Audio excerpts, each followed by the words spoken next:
CM Hemant Soren ने झारखंड वासियों को दी खुशखबरी। मुख्यमंत्री मैया सम्मान योजना को लेकर किया ये ऐलान। स्वतंत्रता दिवस के मौके पर झारखंड के सीएम हेमंत सोरेन ने प्रदेशवासियों के लिए बड़ा ऐलान किया है। उन्होंने मुख्यमंत्री मैया सम्मान योजना को अप्लाई करने की तारीख को और आगे बढ़ा दिया है। पहले इस योजना के लिए आवेदन करने की लास्ट डेट 15 अगस्त थी, लेकिन अब 18 अगस्त तक इस योजना को अप्लाई किया जा सकता है। देश के 78वें स्वतंत्रता दिवस पर प्रधानमंत्री नरेंद्र मोदी ने लाल किले से राष्ट्र को संबोधित किया। पीएम मोदी ने अपना संबोधन में कहा कि आज वो शुभ घड़ी है जब हम देश के आज़ादी के लिए मर मिटने वाले, अपना जीवन समर्पित करने वाले आज़ादी के दीवानों को नमन करते हैं।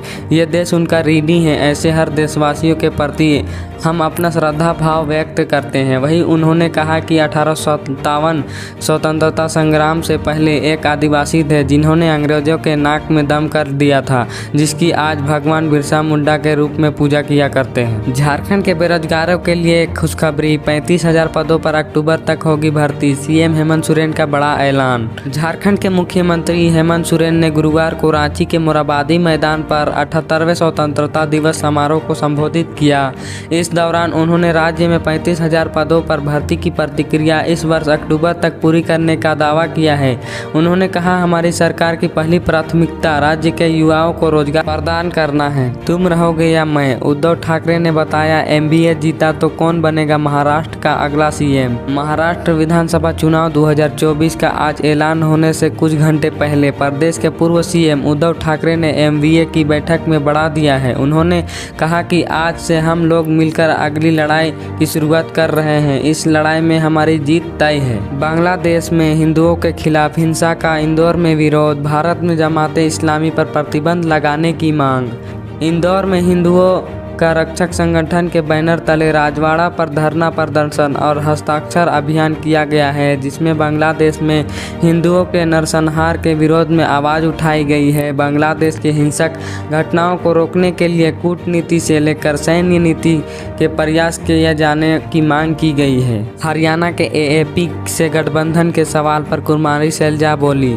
हरियाणा के चुनाव नतीजों की घोषणा पर कांग्रेस सांसद कुमारी शैलजा ने कहा कि हम तैयार हैं, हरियाणा की जनता भी तैयार है। उसका नमूना लोकसभा चुनाव में दिखा है। इस तरह से आनम फानम हरियाणा सरकार फैसले ले रही है, इससे साफ नजर आ रहा है कि उन्होंने हार मान ली है। सीएम केजरीवाल को जन्मदिन पर मिले बधाइयों पर सुनीता केजरीवाल बोली। आम आदमी पार्टी के राष्ट्रीय संयोजक और दिल्ली के मुख्यमंत्री अरविंद केजरीवाल का शुक्रवार 16 अगस्त को जन्मदिन है। उनकी पार्टी के नेता और कार्यकर्ता, उनके फैंस उन्हें लगातार बधाई भेज रहे हैं। इस बीच उनकी पत्नी सुनीता केजरीवाल ने उन लोगों को शुक्रिया किया है जो सीएम केजरीवाल को जन्मदिन पर बधाई भेज रहे हैं। हरियाणा चुनाव के ऐलान के बाद बीजेपी पर भड़के सुरजेवाला। हरियाणा में विधानसभा चुनाव की तारीखों के ऐलान के बाद सियासी हलचल बढ़ गई है।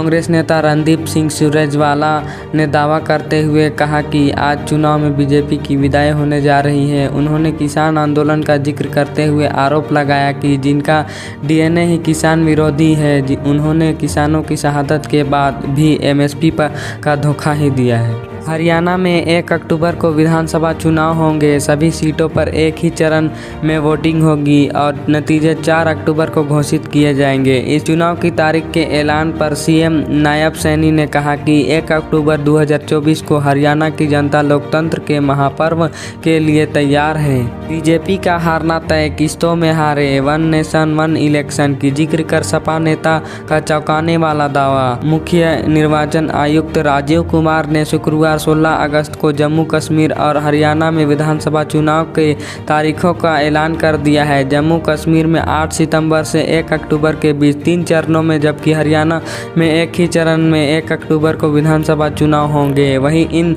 राज्यों के चुनाव नतीजे 4 अक्टूबर को आएंगे। इस बीच अब समाजवादी पार्टी के प्रवक्ता फखरुल हसन चांद ने वन नेशन वन इलेक्शन का जिक्र कर बीजेपी की हार का दावा किया।